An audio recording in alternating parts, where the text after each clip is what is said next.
some of the reasons why you have been looking into Greece as sort of a potential place to expand your activities. You know, during COVID, so much of our life really froze that at times it felt like time had really frozen. But that didn't mean that opportunities froze as well.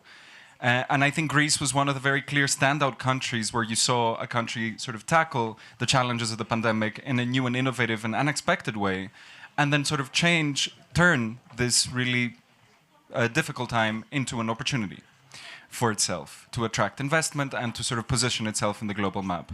So in this sort of frame and context, I'm really interested to hear some of your thoughts about how Greece sort of fit in your own sort of portfolio and ideas. Yeah, happy to share. Is the microphone on? Is the microphone on? Can you hear me? Can we turn the microphone on? Is the microphone on? Doesn't sound like it. But I can talk loud enough, so that's awesome.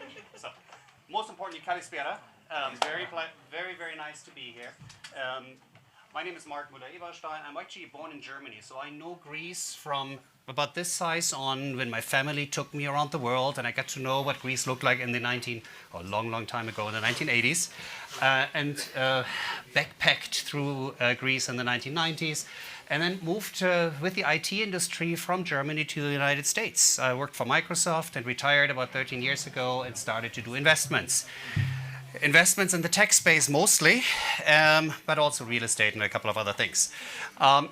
One of the things that really was interesting, you mentioned it over the last few years, is how close the world became through technology. I mean, I'm familiar with Greece, of course, as the cradle of European civilization. The Chinese would always argue a little bit about where it's coming from.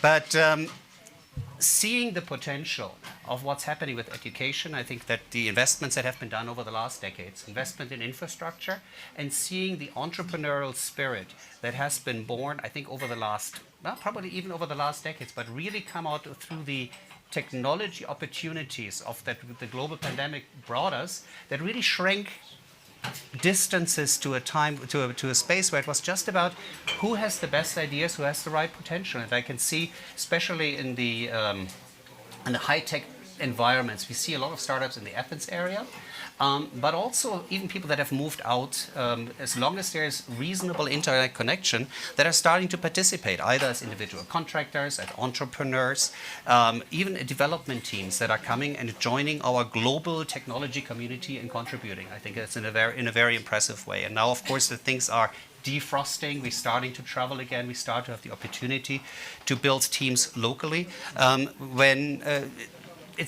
And other than it's a very nice place to be in general, we're definitely looking at spaces across the globe and where we build those partnerships, and it has been one of them. And I think the Greek House, one more sentence, seeing what you do here in Davos, like I've been here for 6 years, different countries, different environments, different companies presenting, how well you here at the Greek House have built a community, integrated in the Davos community, but bring high talent as well, has been very impressive. And I think you have been becoming a great Davos citizen and contributor to the communities. I really appreciate it. Thank you very much. Awesome. Thank you. So, Mr. Vice President, I have a question for you in response to what we just heard. Is it okay if I don't use the microphone? I think it's going to glitch. So, can you use it because we are streaming? Okay. Thanks. Okay, so I'll be using the microphone. So I have a question about you, sort of as a follow-up to what we just heard. So obviously Greece belongs to the European family, and Europe also tries to attract investments and research and technology. It's trying to do so in its sort of unique way compared to the other two big ecosystems in the world, right? Which is the US on the one hand and China on the other. And one of the big forces and tools that Europe is using is regulation. We're trying obviously to attract growth and investment in the tech industry, but we're trying to do so in a regulated way. What do you think sort of Europe's yardstick for attracting investment in the technology sphere is for the future, and how does Greece sort of fit into this equation of sort of growth that is at the same time ethical and regulated?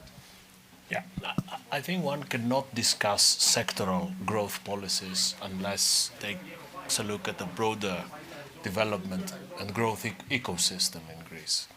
And in the case of Greece in particular, I want to take you, 7 years back, when at the time Greece had lost 25% of its GDP. That was one of the biggest GDP losses in the history of economy in the world. And in our case, it was the only case that this did not lead to civil war, revolution, or a coup d'etat.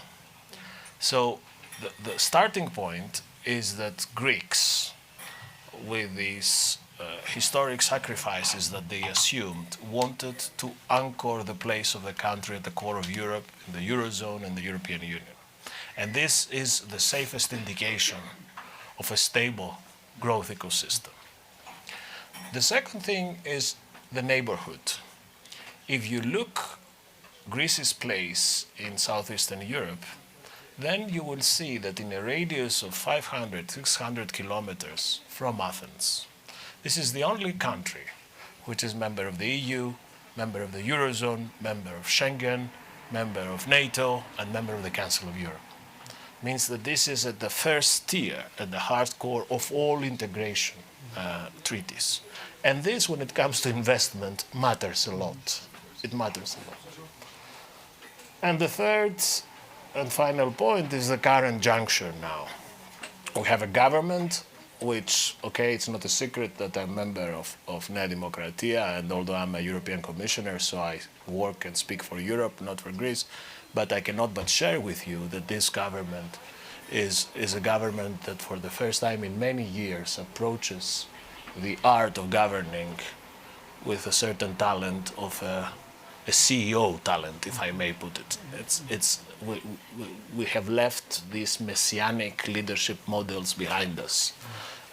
We have moved from this era where long live this, down with that. We are more practical, more sober, more technical, more geeky, if you and you know what? It works. It works. This is a big part of our success, of our attractiveness. And when it comes to EU, Greece now has the most important financial support from the EU in the 40 years of its accession. Not only because we have the 32 billion euros from the ordinary EU budget, but the national tranche of the recovery fund is yet another 35 billion. So never before in the history of this country we had so much money, so many resources, not to spray it around, not to build bridges and highways, most of this has been done, but to finance the twin transition to digital and green economy. And this is a unique opportunity. So the alignment of the planets in Greece is the right one. Yeah, as a technologist, we look, of course, how fast things are happening in the US, sometimes in China. Like this, it's very small, a very integrated market, but innovation can happen very quickly. But we're really looking at, like as a European, looking at from the outside, seeing the best of the different European countries coming together, but also learning from the history and thinking about problems systematically. I think GDPR is a good example that really changed how technology companies around the world thinking about privacy. It was just something that wasn't even on the radar until the European Union decided this is the baseline, this is what we need to achieve.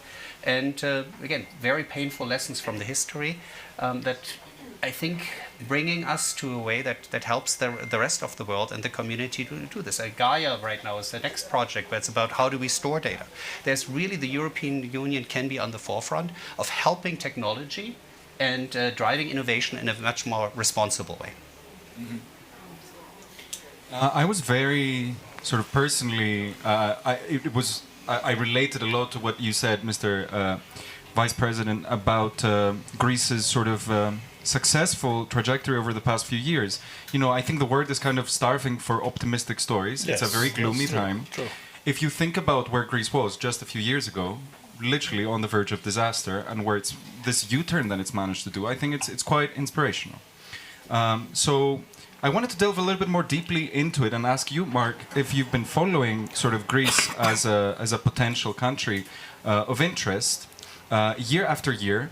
What were some of the steps that you saw Greece take in this sort of U-turn in coming from sort of the verge of catastrophe and collapse to the point of extroversion and being ready to welcome sort of the global arena yet again. I think it's, as you just said earlier, I think 7-8 years ago, it looked very, very dark. I mean, we have seen the protests on the street. It could have gone a very different way. You probably know better than I do from the outside, but it might have been something, the optimism, I think, that we have seen, I've personally experienced over the decades, got the upper hand. And I think people saying, okay, we have, and the foundational work, and I think in education, really helped to build a new generation of people that are saying there is an opportunity globally, there's an opportunity for me as a Greek person, as an educated person, to build on top of things and start to participate in the global economy. And I think, has it happened from one day to the other? No, absolutely not. But I think stepping on top of, one step after the one success story after the other, that build on top of each other. And I think that's what we're seeing today. And another question. So I think it's a very sort of common Davos theme to talk about not just growth, but also equality of Irene is looking at you threateningly. just make sure that... Irene? What about? It's okay. We proceed. We proceed. No threat. So I think one of the themes of Davos is not just growth, but also equality. It's one of the recurring things that we talk about. How do we make sure that the tide lifts all boats?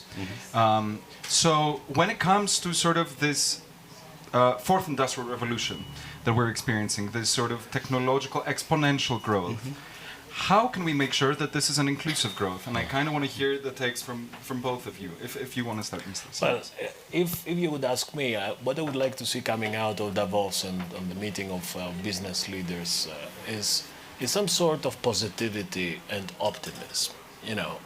Okay, this is not the best possible moment, but there is lots of energy there, out there.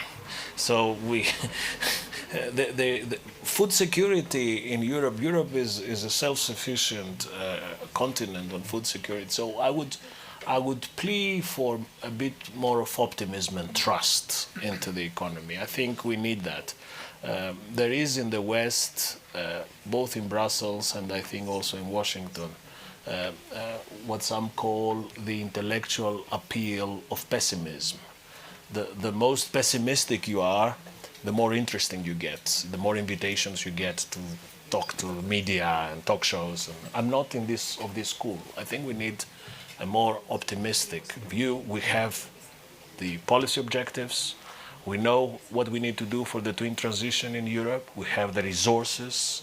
We have proven that we can work together under threats of historic nature like the pandemic. So if you would ask me what's the key in this gathering, a bit of trust in our systems, in our way of life, in our model of society, and a bit more confidence of what we can do together. Yeah, equality makes perfect business sense. One of the things is that growing up as who I am today, of course, it takes a little bit of learning sometimes.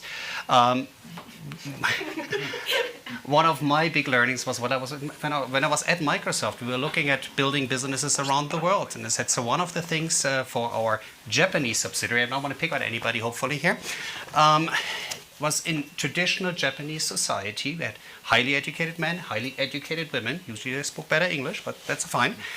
But the expectation was at 25, women were, so until 25, their job was to serve tea, and at 25, they were supposed to disappear.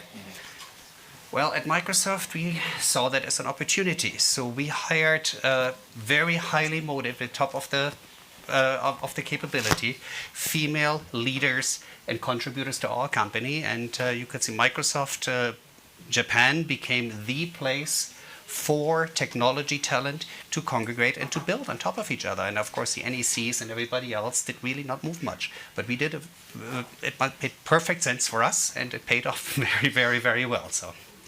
It turns out that Irene was looking at me menacingly. So I have to leave you. Thank you all. I need to talk to my wife a little bit more about that, I think. Thank you all. Good night. Keep up the good work. Thank you very much, Vice President. Thank you. Thank you.